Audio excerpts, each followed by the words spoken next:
This is a very difficult mishnah in terms of its content, not in terms of understanding the simple pshat in it. It says, "Kol ma shebara Kodesh Baruch Hu ba'olamo lo bro eli chvodo." Everything Kodesh Baruch Hu created in the world, He didn't create it for any other reason except for His honor. Shneimar kol nikra b'shmi, anything which is called in my name, in other words, anything which is linked to me. L'chvodi brasiv, I made it for my honor. Yitzartiv, I formed it. Avasisiv, brasiv means I created. Yitzartiv means I formed it. Avasisiv means I completed it. Vomer, Hashem imloch olam voed. Shai, you want to ask a question? No? Yes. So how does that connect with Mahalachta B'drachecha? With what? How does that connect? To Balachta B'drachav? Yeah, we're supposed to go in His ways. Right. It's a good question. That's a very, very important, very difficult and important question. So this Mishnah seems to say, or it says quite explicitly, that Kodesh Baruch Hu created the world for His honor.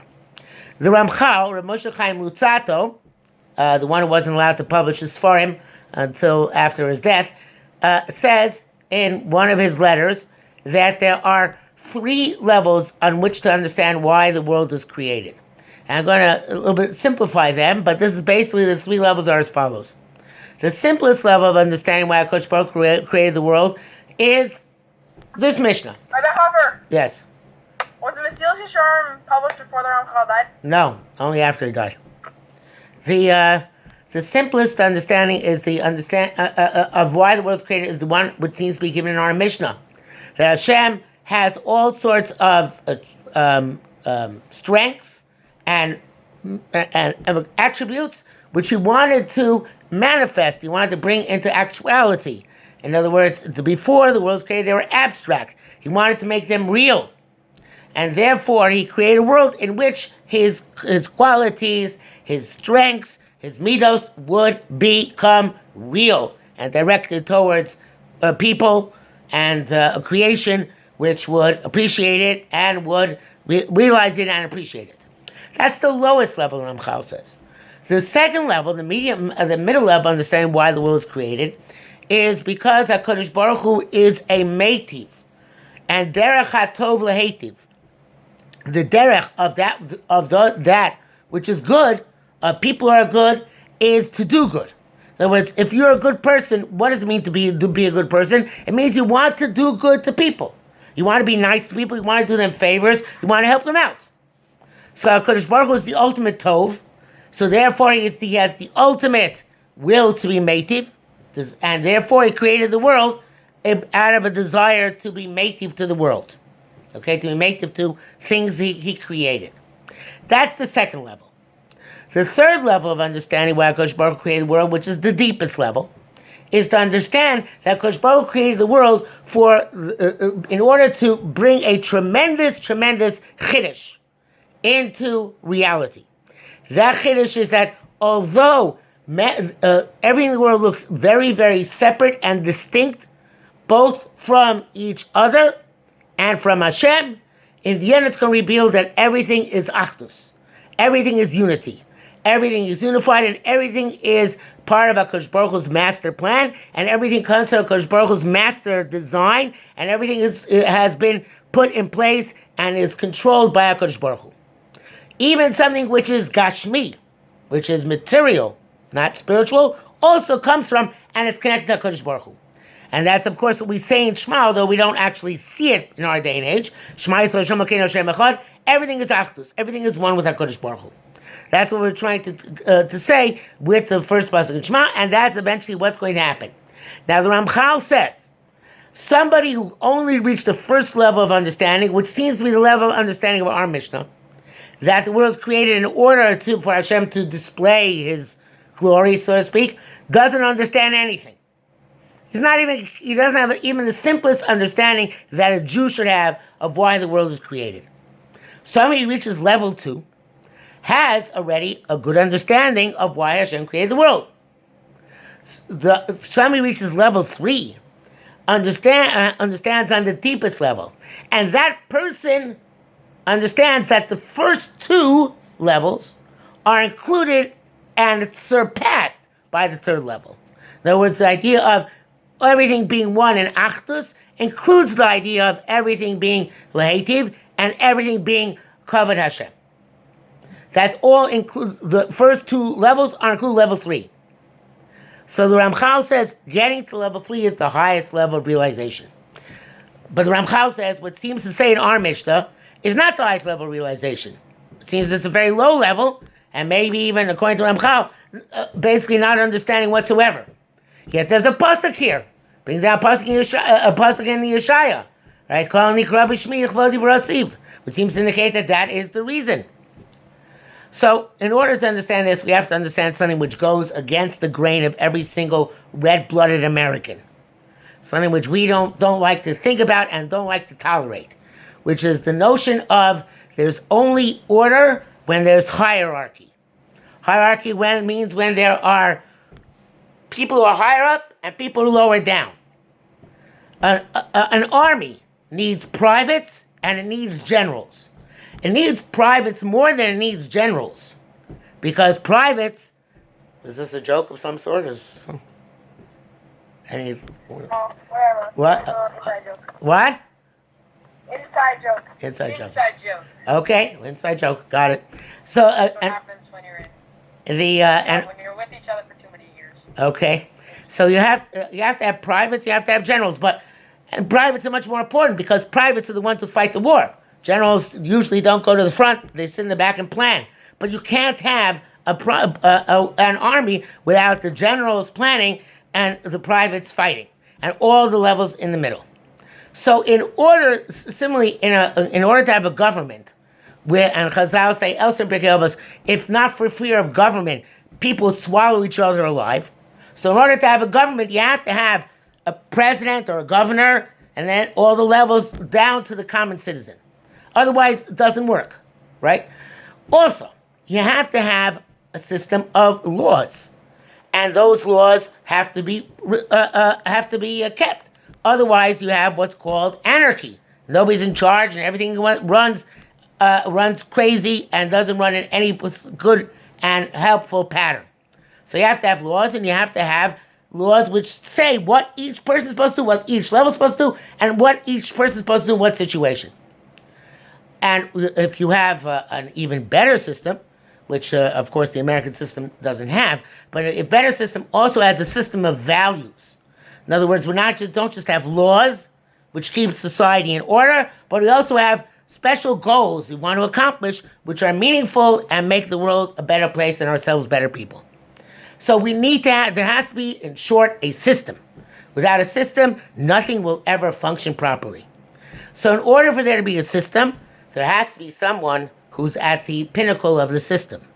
Now, I want to tell you that, I think I might have mentioned this in class, but I'm not sure, is that with President Trump, I appreciate much more the Queen Elizabeth of England.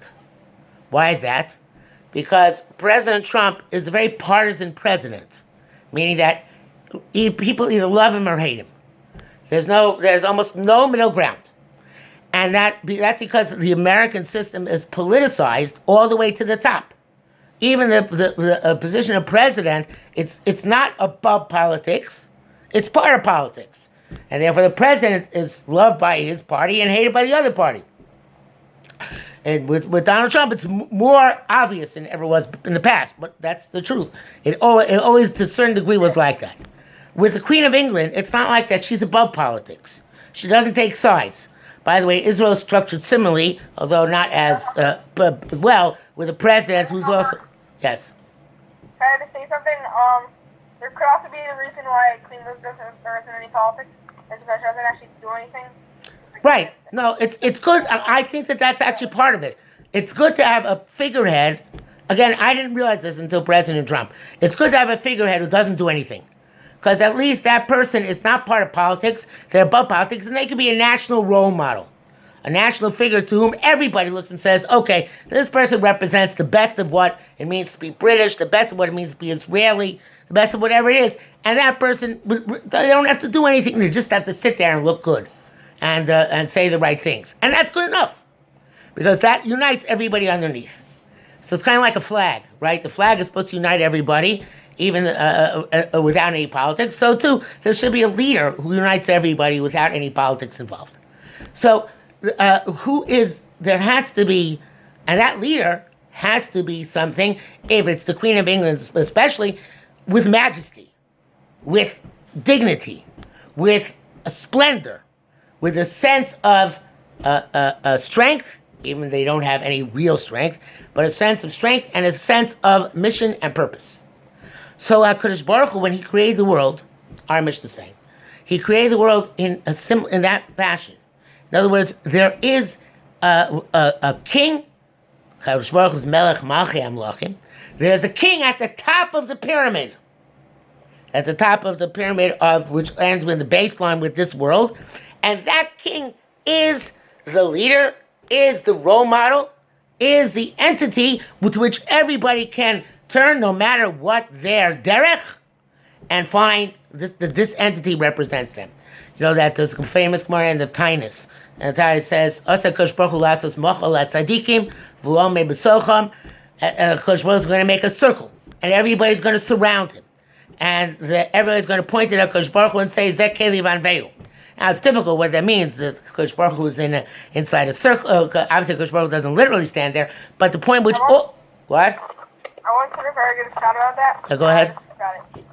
You forgot it? I once heard a very good shot about what that means. Yeah, what is it? But I just forgot it. You just forgot it. Well, perhaps you heard this shot. The most famous shot is that in a circle, every point is equidistant from the center. Yeah. Right? And that therefore, there is no one derech which is right over all other drachim.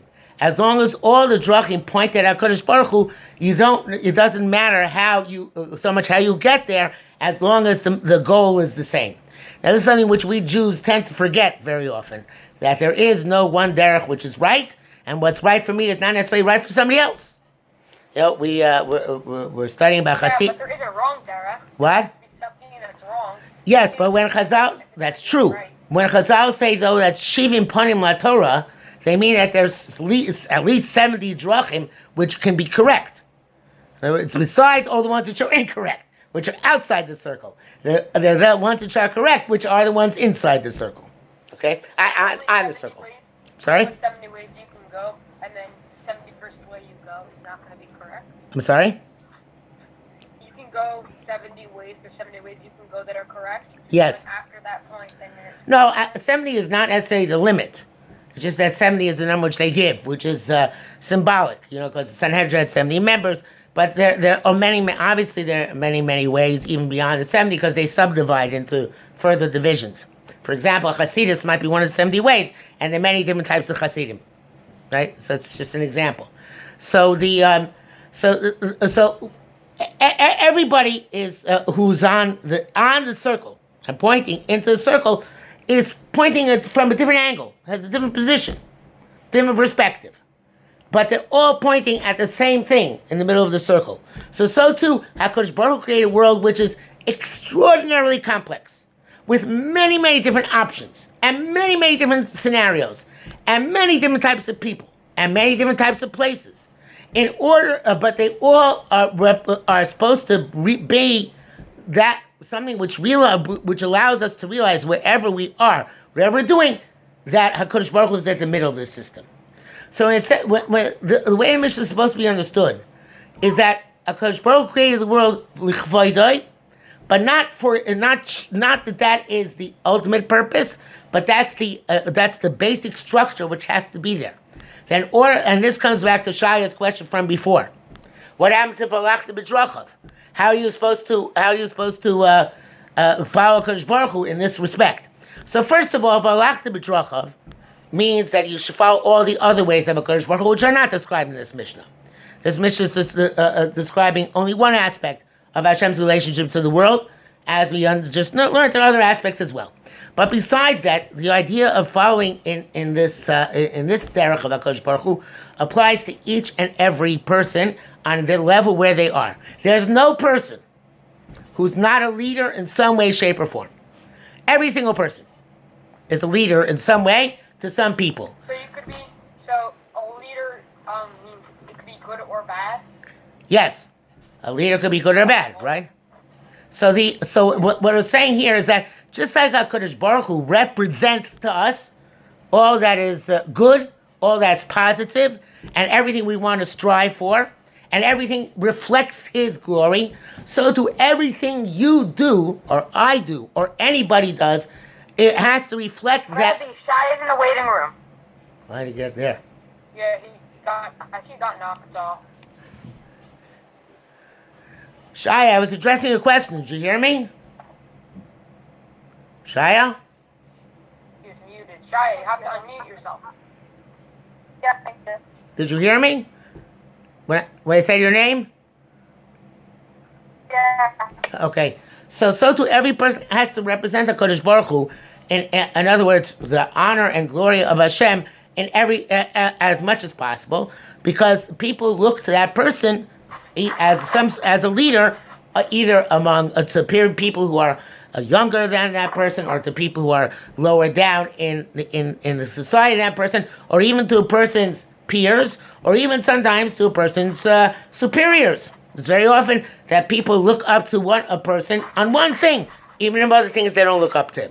So everybody has to emulate HaKadosh Baruch Hu, go b'drachav, that wherever you go, you represent something which is important, significant, and is something which is above and beyond whatever bad things and whatever neutral things and even whatever good things exist in creation, leading higher than where you were before. And the Tiferes Yisrael makes that point in this mishnah. He says that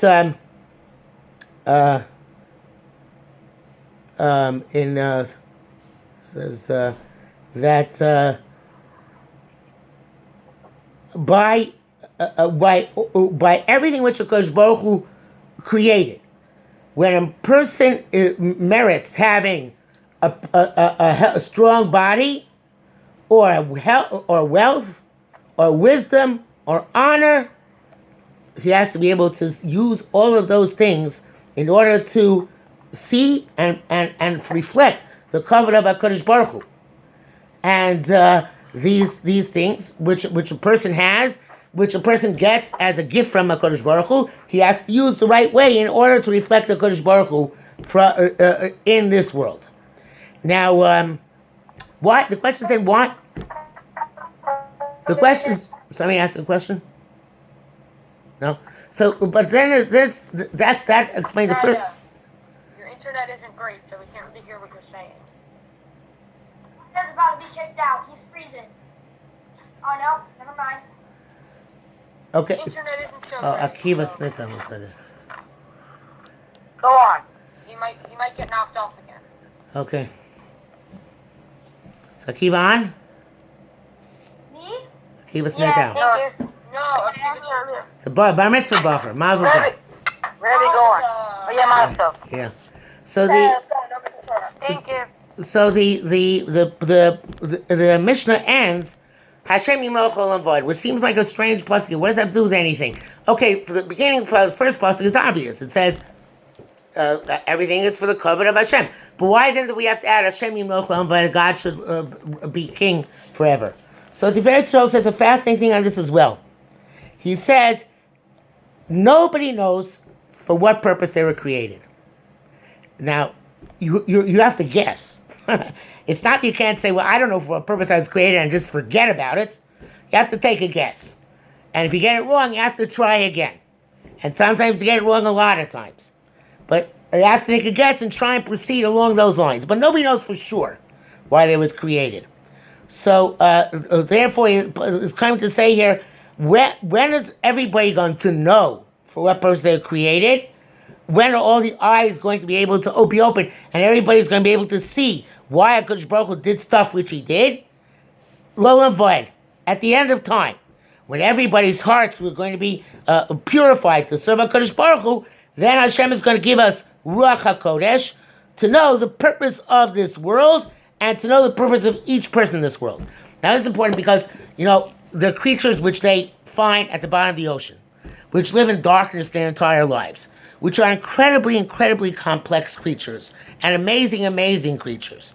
And the question is, why did HaKadosh Baruch Hu create these creatures? What could they do? Now, it's not a great question because the moment you discover them, you could say that was the reason why they're there. So at some point they're going to be discovered, and people are going to realize that they're there, and people are going to be amazed at what HaKadosh Baruch Hu made. But So then, why can you bring them to the surface? sorry? So is it so that they can build new armor, because this fish has really good armor, so then they build the armor off of that? Like, why doesn't he bring it to the surface then? That's part of that's the question which has to be understood only at the end of days. In other words, why the sequence? Why certain things revealed So when's the end of days? When's the end of days? when Mashiach comes? When Mashiach comes in Yemos HaMashiach, either in Yemos HaMashiach or Olam Haba. It's a good question. I don't know if it's revealed during the Yemos HaMashiach. It might only be revealed in Olam Haba. But at some point, it has to be revealed why everything was created and why it was revealed in the sequence in which it was revealed. So therefore, you have to be able to understand then, looking back, and that's one of the great pleasures of Olam Haba, is to understand how everything fits in. How everything had a purpose, everything had a reason, and even though we can't see it now, we'll be able to see it then. But I always say that there are films which I show you guys, and I'd say that those films, the filmmaker might not have known why they were making the film, but they were making it so I could teach in 2020 this thing. So they might have thought they were making it for some other reason. We don't know. Just like the Rambam says, that an elaborate building might have just been built so one person can rest in its shade. So too, somebody might have made a film so I could show it in YBH in 2020. Rabbi, that was the case that you said in one of your videos. Yes, that's correct. Yeah, with the Taj Mahal. Taj Mahal. Walking by. Right. So that's part of Hashem Lochel and Vod, according to the way Tiferes Yisrael is explaining it, is that someday we're going to find out which tzaddik it was who sat in the shade of the Taj Mahal, who made it all worthwhile. That's going to become clear to us. Yes.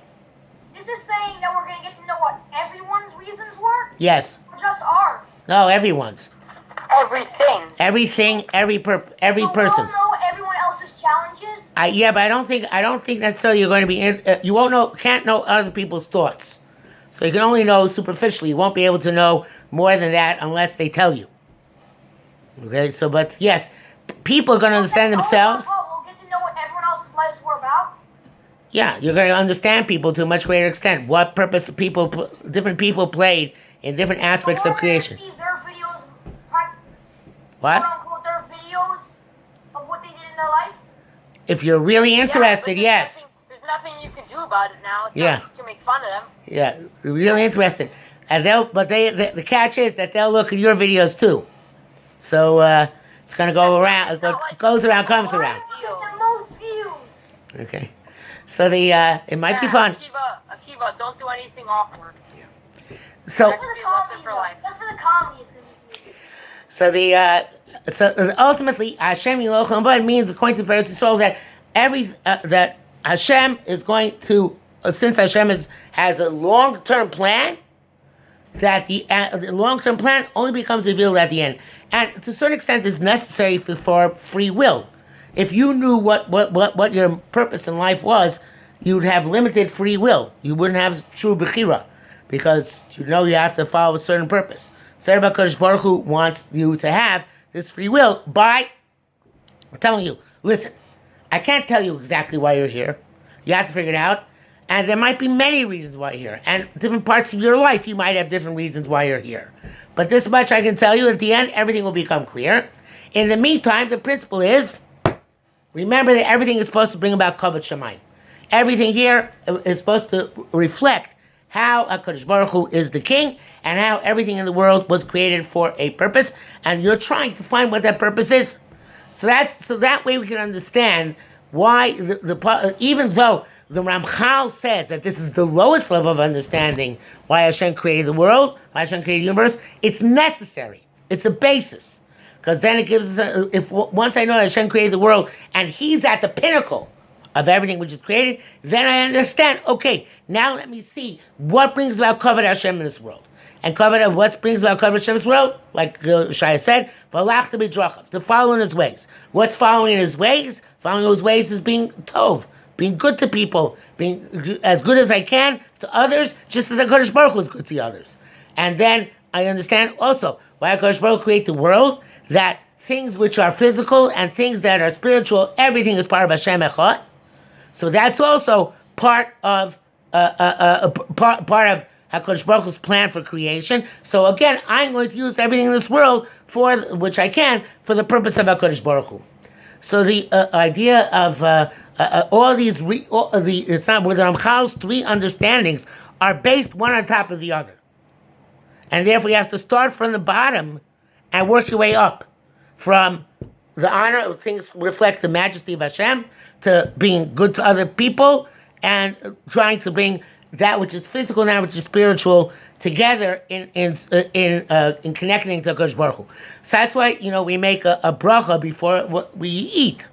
The reason we make a bracha is because we want to uplift what we're about to eat. I don't know if I told you this. Reb Tzadok HaKohen asks why bracha is only the Rabbanan. The Gemara brachas, it seems, the Pnei Yehoshua wants to say they're d'oraisa, because it says anybody who eats without making a bracha, it's as if he's stealing. But the passage says that brachas are the Rabbanan. So Reb Tzadok asks, it's a great idea to make a bracha. Why is it only the Rabbanan, not the d'oraisa? Why did the Torah tell us to make brachas? Why wait till the rabbis came up with it? So you can say very many answers. What? Isn't it like Kodesh, Elul, and Lashem? Don't we start from that first stop? I can't hear. A little bit closer to the mic. Isn't the first stop of Ketzah and Varkim, where in the Torah we see? Ketzah and Varkim talks about Birchas HaTorah is the Raisa, not Birchas HaNenin. No, isn't Kodesh, Elul, and Lashem? Don't we learn out? Yes, but it's not. It's an asmachta. It's not a drasha. Yes. An idea might just pop into my head. What if the reason that we waited till our Rabbanan to make it was so they got respect? So they got what? So they got respect and they were realized. They got respect because they came up with this great idea. Right, and then people will respect for other shadows. Yeah, it's a good point.